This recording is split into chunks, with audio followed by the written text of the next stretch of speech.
नमस्कार आर के cooking channel रे आपण समस्त को मोर स्वागत।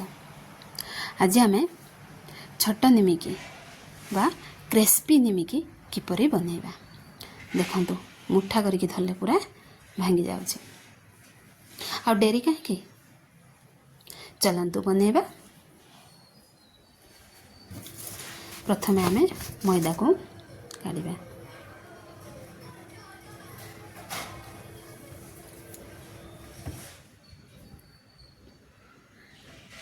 स्वाद अनुसार अल्प लुण, रिफाइन ऑयल अल्प ऐड करिबा। आपण चाहिले घिओ भी ऐड करि परिबे। एबे आमे ताको भलो से फेंटिबा। हमरो फेंटा पूरा रेडी देखंतु छुइले पूरा भांगी जाउछि।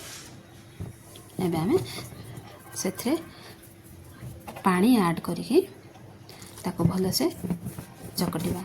जेपरि कि अटा जेपरि आमे चकटुचे सेपरि आमे चकटिबा। चकटा हमर रेडी। आको आमे 5-10 मिनिट घोड़े की रखिबा। 5-10 मिनिट हो गला। एबे ताको आमे गोल गोल करिबा। चलंतु एबे बेलिबा।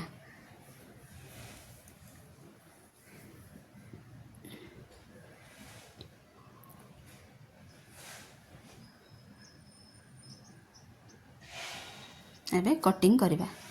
आपण जो शेप रे भी कटिंग करि परिबे।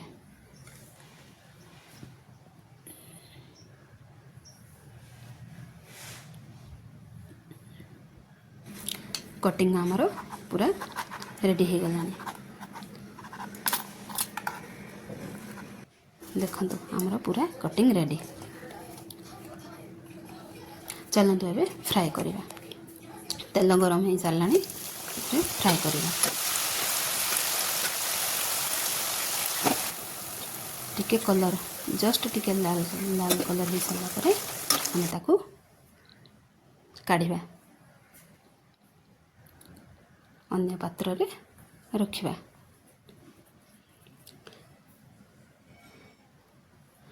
आको आमे स्टोर करके बोतल रे रखि परिबा। चैनल रे नुआ देखुथिले लाइक एंड शेयर करंतु एवं सब्सक्राइब भी करंतु। देखिबा को जेमती सुंदर खाइबा को मध्य बहुत स्वादिष्ट। जय जगन्नाथ।